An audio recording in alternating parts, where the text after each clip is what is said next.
तो चलिए दोस्तों, आज का ये वीडियो बहुत अधिक महत्वपूर्ण है। जैसे कि आप लोग ने पूछा कि क्या हम पहली बार समावती अमावस्या का व्रत कर सकते हैं, नवरात्रि का व्रत, चैत्र नवरात्रि का व्रत उठा सकते हैं या नहीं उठा सकते हैं, छठ पूजा का व्रत उठा सकते हैं या नहीं उठा सकते हैं।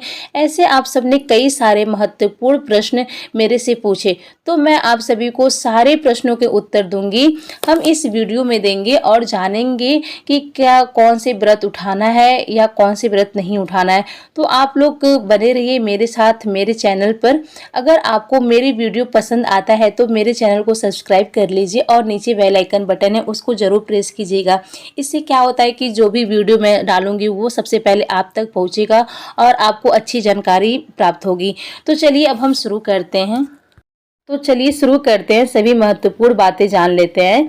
सबसे पहले मैं आपको बताऊंगी कि होलिका दहन जब हो जाता है, होलिका दहन हो जाता है तो हमारा नया साल शुरू हो जाता है। खरवास चल रहा था तो कोई हमें नया व्रत नहीं उठाना चाहिए। तो होलिका दहन के बाद आप सब व्रत उठा सकते हैं, लेकिन कई ऐसे व्रत हैं जो आप एक बार छोड़ देंगे तो उसे दोबारा एक साल बाद ही उठा पाएंगे। ऐसे शुभ दिन पड़े तो आप इसे उठा लेनी चाहिए आपको। जैसे कि मान लीजिए शिवरात्रि का व्रत आपको मासिक करना चाहते हैं, तो अगर फल वाला उपाय करनी है तो किसी कारण हम महाशिवरात्रि के दिन अगर नहीं कर पाए थे तो अगला जो अप्रैल पड़ने वाला है महाशिवरात्रि, तो वह कब पड़ेगा तो हम उसी समय संकल्प लेंगे। तो मैं आप सभी को बता दूंगी कि उसका भी एक अलग से मैं वीडियो डालूंगी और आप सब जा कर के उसे देख लीजिएगा। तो उस व्रत का नियम है कि जो लोग मासिक शिवरात्रि का व्रत करना चाहते हैं तो उन्हें महाशिवरात्रि से ही शुरुआत करनी चाहिए। ज्योतिष शास्त्र के अनुसार नियम तो यही है कि हमें होलिका दहन के बाद ही कोई व्रत उठाने चाहिए, लेकिन यह व्रत महाशिवरात्रि से शुरू कर लेते हैं तो कोई दोष नहीं लगता।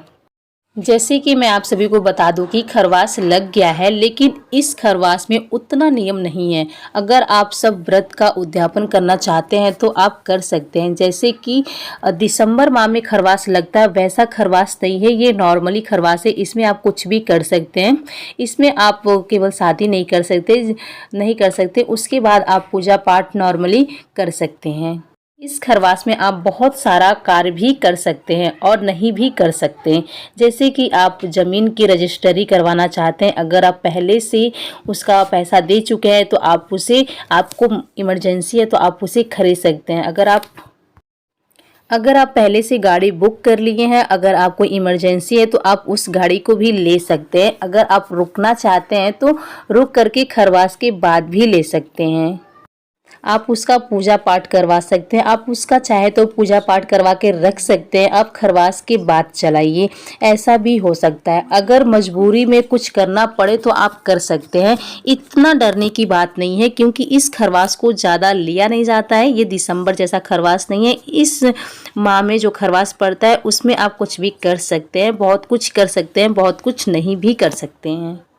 अब बात किया जाए होलिका दहन के बाद से कौन सा व्रत आपको उठा लेना चाहिए, तो यहाँ पे जैसे कि सोमवार, मंगलवार, गुरुवार जो व्रत होता है, जो आप साप्ताहिक व्रत करते हैं, उस व्रत को आप उठा सकते हैं। अगर आपका मन नहीं मान रहा है कि नहीं खरवास है, अगर आप इस खरवास को आपके घर में लिया जा रहा है तो आप इसे 13 अप्रैल के बाद से उठा सकते हैं। अब यहाँ पे हम बात करेंगे सोमावती अमावस्या और चैत्र नवरात्र का जो व्रत है, उसे आप इस खरवास में उठा सकते हैं या नहीं उठा सकते हैं। तो मैं आप सभी को बता दूं कि अगर ये व्रत एक बार छूट गया तो आपको एक साल का वेट करना होगा। ऐसा नहीं कि ये हर साल खरवास में ही पड़े, ऐसा कुछ नहीं है। इस साल खरवास में हो सकता है, अगले साल खरवास में नहीं है। अगर आप उठाना चाहें तो आप इसे उठा सकते हैं।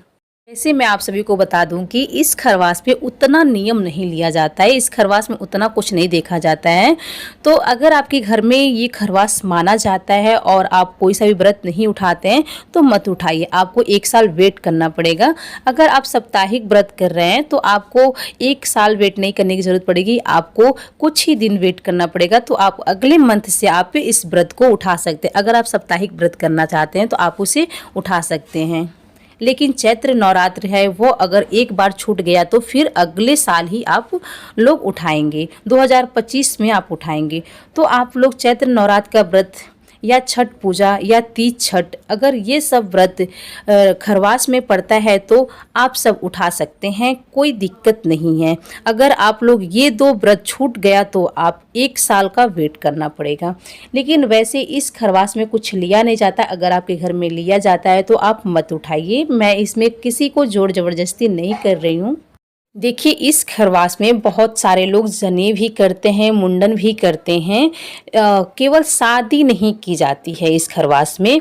अगली चीज़ क्या है, सोमावती अमावस्या। सोमावती अमावस्या कब पड़ता है तो ये मैं आप सभी को बता दूं कि सोमावती अमावस्या 8 अप्रैल को चैत्र मास में पड़ रही है।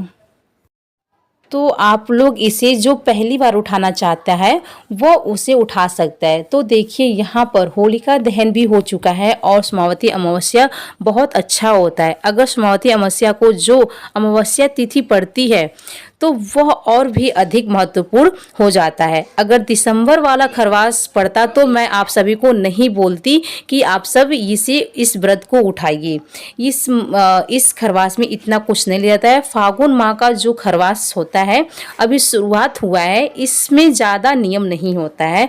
तो व्रत बहुत ज़्यादा इम्पॉर्टेंट है, इसके बिना बहुत ज़्यादा दिन इंतज़ार करना पड़ जाएगा। आप सभी को 6 महीने 1 साल वेट करना पड़ जाएगा, तो आप सब उसे उठा सकते हैं। ये व्रत 8 अप्रैल को पड़ रहा है। इसके लिए भी मैं वीडियो अलग से बनाऊंगी ताकि आप सभी को बहुत ही अच्छी तरीके से समझ में आ जाए। चैत्र नवरात्र का व्रत आप सभी को कैसे करना है, क्या क्या करना है, ये सारा वीडियो मैं अलग से बना करके डाल दूंगी, जिससे और आप सब इस व्रत को अच्छे तरीके से समझ पाएंगे। तो अब हम बात करेंगे मैके ससुराल में कहीं भी कर सकते हैं। इस व्रत को आप कहीं भी कर सकते हैं। ऐसा कुछ नहीं है कि आप मैके में इस व्रत को उठा रहे हैं तो मैके में ही संपूर्ण करेंगे, ऐसा कुछ नहीं। अगर आप मैके में हैं तो मैके में उठा लीजिए, ससुराल में तो ससुराल में उठा लीजिए। अगर ऐसा कुछ नहीं है कि आप मैके में व्रत उठाए हैं तो मैके से ही उद्यापन करना है, ऐसा कुछ नहीं है। अगर आप जॉब कर रहे हैं, आपकी पोस्टिंग हो गई, घर ही चेंज हो गया आप सभी का, तो आप जहाँ पे आप जा रहे हैं आप वहाँ पे व्रत कीजिए। अगर आपको उद्यापन करना है तो आप कहीं भी कर सकते हैं, जहाँ पे आप रह रहे हैं आप वहाँ पे भी उद्यापन कर सकते हैं। ऐसा कुछ नहीं है कि आप ससुराल में हैं तो ससुराल से उठाएं तो ससुराल से ही करेंगे, ऐसा कुछ नहीं है। आप जिस जगह उस जगह ही उद्यापन कर सकते हैं। बस मन में भगवान की श्रद्धा होनी चाहिए। आप नियम तो कहीं भी रह कर के कर सकते हैं। तो मैं आप सभी लोगों को सारी बातें अच्छी तरीके से समझा दी, चैत्र नवरात्र के बारे में, सोमावती अमावस्या के बारे में, साप्ताहिक जो व्रत करना उसके बारे में। वैसे तो इस खरवास में ज़्यादा नियम विधि नहीं है, आप करना चाहे तो कर भी सकते हैं, लेकिन आपके घर में जैसे किया जाता है पहले से आप वैसे ही करेंगे। तो मैं यहाँ पे आप सभी को पूरी जानकारी दे दी हूँ। अगर आप सब मेरी बातों से सहमत है, अगर आप सभी को मेरी बताई हुई बातें अच्छी लगती है तो मेरे चैनल को सब्सक्राइब कीजिए, नीचे बेल आइकन बटन है उसे प्रेस कीजिए। फिर मिलेंगे ऐसी एक जानकारी के साथ, तब तक